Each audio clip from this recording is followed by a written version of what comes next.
Rattler vlog, episode 44. Zach Ferstl. Tricked you there, didn't we? There he is. Let's get him on right now.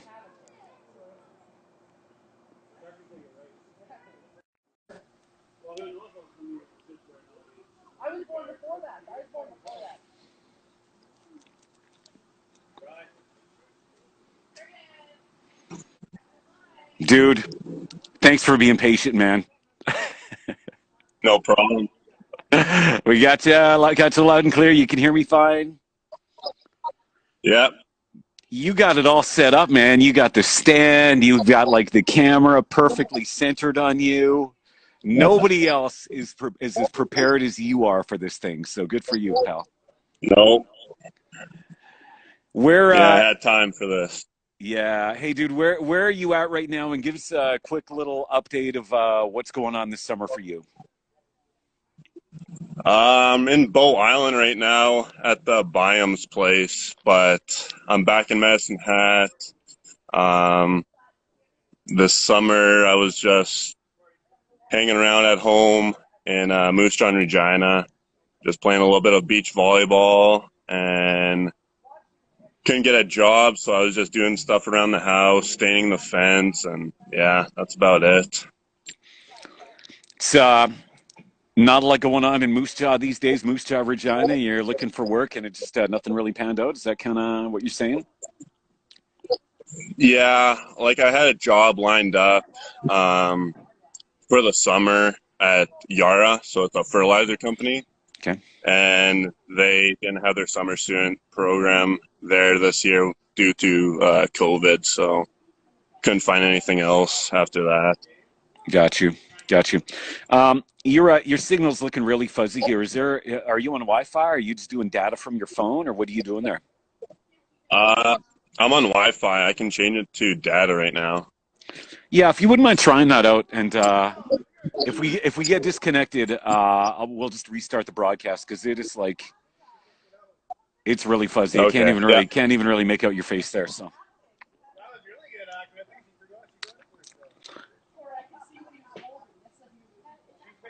For those joining us right now, Zach Ferstl, number 12 men's volleyball, and moments ago we had Molly Marie's mom make that looks a lot better. Molly Marie's mom making a surprise appearance from China, which is pretty cool. All right, looks better. Looks good now. So, in the past, Rattler's men's volleyball has kind of relied a lot on Saskatchewan players. We've had a lot of players on men's volleyball from Saskatchewan, but over the past couple of years, it's like that tap is dried up. What happened to all your high school teammates? Did they not go on to play volleyball anywhere, or like what are you hearing from back home in Saskatchewan there? Well, my senior year of high school, we had a really young team, and it was about like 3 seniors on that team, and I was the only one from high school that went on to play college ball. But my club team, we had Braden Friesen. He's from Swift Current. He went on to U of A. He also plays Team Canada right now. We had Ryder Keller. He's playing at UBCO. He's a libero there. And we have Paul Dion that's playing at MRU. And then I think that's about it for that team right there. So not a lot of guys went anywhere else. Well, hey, that is a talented roster of volleyball players from Balgoni. Is that where they're from? No, some guys are just around Saskatchewan for that club team, but okay. Yeah, so it's just the South. Got you. You are a Greenall grad, is that right? Yeah. Home of the Griffins. Go Griffins, go. Yeah. Yeah, for sure. Now wait a minute. I hear that earlier this year they officially retired the Greenall Griffin. Did you hear that? Oh. No, I didn't. No. They retired I didn't hear anything. They retired the old Griffin, but they got a new Griffin. And the new Oh, Griffin yeah, is like, his fur is like nice and fluffy, and he yeah, looks a lot more intimidating and kind of mean. He's got like a bigger eagle beak or whatever that thing is. yeah. So Yeah, I actually did see that picture. Yeah, we had this old one. I don't know how old what it was, but yeah, we got a brand new one. So, but that was after I left. So, have you ever yeah. actually been the Greenall Griffin? Nope, never. No, have I you couldn't ever do that have stuff. you ever been Rowdy the Rattler? No. Nope, never. Okay, No, not because that there are a crazy. few players that have been. So we Yeah, don't know a whole yeah, lot. They try to conceal their identity when they're in there. So, anyways, yeah, um, you are the resident metalhead on the Rattlers.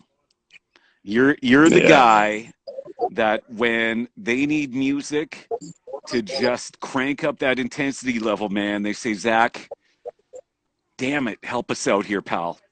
What's on the yeah. playlist right now? I got my phone right here, and I'm gonna add whatever song you think that I need to add right now to my playlist. So go ahead. Oh, I think it has to be Metallica, Sandman. I think you gotta put that on. Everybody And everybody has that on their playlist already. oh, probably. Yeah, I don't know. Shoot to Thrill by AC/DC. I don't know. I haven't been listening to metal a lot. I've been listening to Hall and Oates and the Trues and all those guys. But yeah, That um, just the classics. okay? That is the weirdest thing ever. You got to listen to Metallica, AC/DC, and Hall and Oates. Yeah, yeah. Basically, So, okay, so what else are you into? Are you big into current events? Do you watch the news a lot? Do you read the occasional newspaper or online, or are you a pop culture guy? Like, what's your thing to stay connected in the world? basically, I just go on Snapchat and they have this news stay tuned thing, and it's just daily stuff that's happened throughout the day and just news from there, but nothing too crazy. So you're not like a news junkie. You're always watching the casts. You're always paying attention to the latest COVID numbers in Regina and across the Yeah, province and stuff like that. A lot of yeah. people are. Why do you not pay close attention to the news? What would you say if somebody asks you that? Um, I think it's not that I don't care. It's just I just don't really want to like look at at the negatives about it, and just want to just keep. I'll just stay away from other people and stuff. Just keep my group small and just do that kind of stuff. Don't really have to keep up with it. I think, I mean, coming from somebody that's in the media, um, Mm. I'm not in the news media, so I think I can say it. But Yeah, coming from somebody in the media, there's a lot of stuff. There's a lot of filler in the news, and I think they just try to make it more sensational to hook people in, maybe to yeah, scare people a little bit, you know. And I think there's a lot of that yeah. because if you turn it all off, if you turn off the news, all of a sudden your world is what's around you, and then you realize, you know what, things are pretty good. It's not as Yeah, bleak and grim as the news might lead you to believe, right? yeah. The news just picks on the bad things that are happening in the world, not the positives at all. So it's kind of just a downer if you watch the news. Basically, some stuff is good, but mostly it's just bad. Yeah. It's hang on, it's raining here because I gotta get in the house here. Let me Okay, just Is it raining there in Bow no Island? problem. Nope, not It's yet. really coming down here now. Hang on, let me just go inside. Even my dog wants in. Hang on. All right. Sorry about that, guys. We got Zach Ferstl, men's volleyball, joining us right here. Zach, in looking at your stats, over the past couple of years. I think it's pretty clear that, from year one to year two, you showed significant improvement. Is that kind of how you felt at the end of this last volleyball season? That, hey, you know what? I mean, if life is about progression and making yourself better, I had a good year. Do you feel that way? Yeah, yeah, I think so. I think my first year was trying to just getting used to the playing style of the AC, and just I wasn't playing much, but that's fine with me. Like, I'm a rookie. I know that I have to sit on the bench a little bit, but this last year I got to play a little bit more, and that was really good for me to get Yeah. used to it. So after the game, and maybe you did get a couple of sets in, or maybe you played the whole game or whatever. Um, what stats do you pay attention to when you're an outside hitter? What are the most important stats for you when you look at them after the game? Uh, I think blocking for sure. If I'm blocking pretty good, that's just easier on the defense. Also, kills, just uh, getting rid of the ball pretty quick and stuff, just making it faster on the team. Also, just errors, trying to keep those errors low Mhm. and just reduce that. But yeah, that's basically it. Um, but at the end of the game, but after all is said and done, if it's a W in the column there, that Oh, that is yeah. is that that's probably the most important thing, obviously, then, right? If we played good and stuff, and we got the W, then I'm good with that. Yeah. Yeah, it's Does coach set goals for you statistics wise? Does he say if your block percentage or if your kills are a certain thing, sorry, but you're going to be coming out? Like, is that something that yeah. happens? No, not really. We don't really talk about stats, and we don't really keep stats on the bench or anything like that. But we kind of just keep track of serving errors, and that's about it. Hmm. Just making those serves, and then that's about it. But Yeah. yeah, nothing really. Would you say that the atmosphere in the snake pit, uh, would you say that it's probably the top five in the ACAC? Or would you say top three? Or would you say number one? What would you say our vibe is on a Friday night? Maybe you're taking on Lethbridge or Sate. Friday night, yeah, I think we're the best in the gym. Like, the crowd is just always packed in there. It's just wild. It's fun to play Hmm. in front of those guys and stuff. Have you been to any volleyball at a higher level, like a U Sport or anything like that? Do you have kind of a comparison? And the reason I bring that up Um, is what can we, or what can the fans do to crank it up even more this January when we go back to the gym? I've been to a couple FIVB, so that's the Canadian team and all those teams. But I think every time like the other team is about to serve, the crowd is just wild and stuff, just loud, and then it just goes quiet, and that's just the best feeling. And Ace or CIS, it's basically just the same. It's just crazy up in there, and uh, yeah, I think if the crowd can just help out with the serving, just getting like if you can't even hear the person next to you, I think that's just the best. Okay, so when you're in an environment, when the Rattlers are in another gym and it is pretty hostile, what is that like when you're serving and it's just mayhem in there? Like, is it a big distraction, or are you able to focus pretty good? Yeah, it's the first couple serves when you go back to the line, it's pretty nerve-wracking, but when you get into the game and you're just focusing on the game, then you kind of block out that, but a lot of guys in the crowd kind of try and rattle you, but you try and to just block that out. It's hilarious when you're at home and when they're on your side, though, right? It's Yeah, it's it's always a blast, yeah, right? yeah. What is your Yeah. what is your serving routine? If there's one thing that I've noticed with all the players, they all have this one serving routine every time, whether it's bounce, bounce, up, boom, or like what do you do? And do you ever change that up a little bit?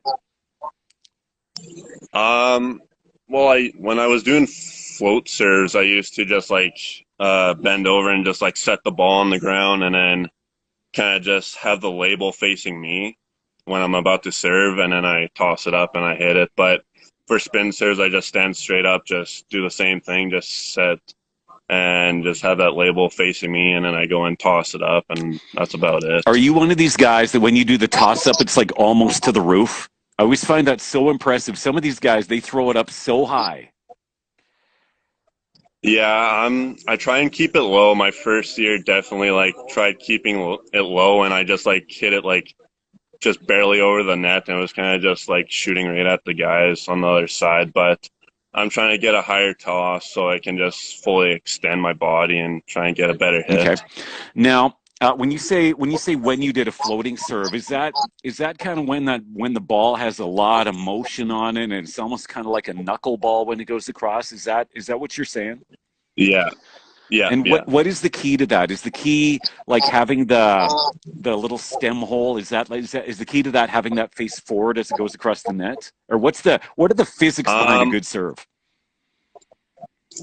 For a float serve, I think just like when you're tossing it up in the air, just trying to keep it from moving, just a nice, easy, just not moving, and then just a straight hand, and you just stop. As soon as you contact it, like a little bit forward, but you just stop, and it'll just go. It'll just move around. Just all kinds of motion on there. Just lots of junk, as they say Yeah, in baseball. If you've got lots of junk on it, that's a good yeah, serve. Yeah, that's so cool. yeah. Sometimes it just drops. Sometimes it just drops right in the court, and it's just a perfect serve. But yeah, it takes a little bit of practice to get a good floater. Got you. Have you ever done a spike that got one of your opponents square in the nose? Has that ever happened to you? Oh yeah, for sure. Yeah, it's happened to a couple opponents. It's happened to me. It happens to everyone. What is that like when everybody in the crowd's laughing and the opposition's laughing and stuff? It's just I think the Uh, key is to pretend it didn't hurt at all, right? yeah, basically, you just face the other guys. You're like, yeah, that felt good and stuff. Yeah, you kind of just get pumped up after that. That's just motivation Yeah. to get back at It them. woke me up. I'm ready to go now. Yeah, That's awesome. basically. That's awesome. All right, everybody, we got Zach Ferstl joining us right now here at the Rattler vlog. What are you hearing as far as practicing and getting back on the court? I mean, we don't know when game action is going to happen, but when does the team get together, and when is there kind of just a little bit more of a normal thing for the team? I I heard that we're gonna start practicing September 7th, and then I don't know if that's gonna be in the gym or not. But I heard from a couple other players that we're gonna be doing some stuff in the beach, just in the sand, getting training there, and just doing that for the first little bit, and then haven't heard anything about exhibition games yet, but we haven't really decided anything on that yet. But I mean, yeah, hey, I mean, you're probably going to have a number of inter-squad games and just stuff like yeah, that to stay sharp. And so, I mean, it is what it is, and we do what we can, right? So that's awesome. yeah, for All right, sure. Zach. Normally we get you to do a show and tell segment. You said earlier, Yeah, I don't know if I have anything here at all. yeah, Um, yeah. I don't think I uh, brought okay, well, anything. I got two questions then. Uh, do you have any tattoos? Not No. yet. I want some though. Why? No, What are you gonna get? What's your vision for your first tattoo? I'm not too sure. I might get like a palm tree. My dad got married in Hawaii last year, so I might get a palm tree for that, or I might get some mountain biking goggles on my shoulder or something. I really like biking and stuff, and it's been a part of my life since I grown up. So It's yeah, pretty cool. You do a lot of mountain biking then? That's kind of, is that your, aside from volleyball, yeah, that's your jam? yeah. Me and my friends, yeah, we got together this summer and we all bought bikes and we started riding again. And my brother was the main thing on that, just getting me into biking and Hmm. stuff. Do you go to the mountains or like are you into the real extreme stuff? Yeah, like I haven't been able to get any trips in this summer, but we went to Mississippi this summer too, and that was pretty cool. It's just a ski Hmm. hill. But when my brother was going to school in BC, we went out there, and it was so much fun. Uh, just all the trails there, it's pretty Yeah. cool. Any like dangerous cliffs and drop offs and whatnot that you can like look down to the side and you're like, oh my God. Anything like that? Yeah, there's a couple like that in BC for sure. There's a lot. I'm kind of scared of the trees, just the narrow trees. Just like if I go off and clip one of those trees, like I'm pretty sure I'm done for a couple months. But Mm. yeah, it's kind of nerve-wracking, but it's awesome. What a rush though when you finish a good ride and you get a few kilometers in and you see some amazing scenery. Do you have a GoPro or anything? Do you ever do that? Yeah, some of my buddies have GoPros and we took some videos. I actually have a video up on my Instagram right now from Buffalo Pound. So me and my buddies, yeah, they have GoPros, so we can just film all our stuff on that. But, Awesome. Awesome. Awesome. yeah. All right. Once again, Zach Ferstl, he says he's got nothing for show and tell. He doesn't have any tattoos. What does the hat say? Does that say N-O? Like it's backwards. It's flipped around. What is that? N-O-F-O? Yeah, What is that? it's New Orleans Fire Department. There you go. That's your show and tell today. So Where'd you get that? What's the story there? yeah, so my dad went down to New Orleans. He got a fire truck built down there, and then he got this hat when he was down there and stuff, and he had to drive it all the way back from New Orleans. So yeah, it was pretty cool. Well, I hope he came back lights and sirens. Makes the trip a little quicker that way. Oh yeah, for sure. Yeah, he made sure he got me a ride in that before he went to work. Yeah. Hang on a sec here. Mitch says Bow Island firefighter. No, that would be Saskatchewan, right? Or what? No, yeah, Bow Island. I think he's talking about Karen Byam. Oh, okay. Yeah. All right. Hey, Zach, it's been great to talk to you. All the best, my friend. And I guess it's not that long now. What is today? The 25th. So, when are you actually back sure. at the college then? The second. Yeah, I'll be starting online classes then, and yeah, that's about it that I know So, of. doing the online classes then, do you have to be in Medicine Hat, or can you be out in Bow Island there, or what's how close to the hat do you have to be? I can be wherever I want, but I have my setup. I have this desktop, and I got all my setup in my room right now, so I kind of just want to be sitting in my room and just focusing on that. Yeah, exactly. Well, pal, all the best to you, and have a great season up ahead. Whatever it looks like, we send positive vibes, and we wish you the best of health and everything else there. And thanks for joining us tonight. Yeah, for sure. Awesome. Right. Thank There you. he goes. Zach Ferstl, number 12. Second year Rattler heading into year 3 with the black and gold. That's been another episode of the Rattler vlog. I think we have one coming up on Thursday. I think we just locked it in over the past hour or so. Keep an eye on the Rattler social media. And of course, the morning of, we always make the announcement as to who our guest is. So on behalf of Zach Ferstl and Molly Marie's mom, who made a surprise appearance a little while ago. It was great. We're going to post that video on YouTube. We'll put this one on YouTube as well. Thanks for watching. This has been another Rattler vlog.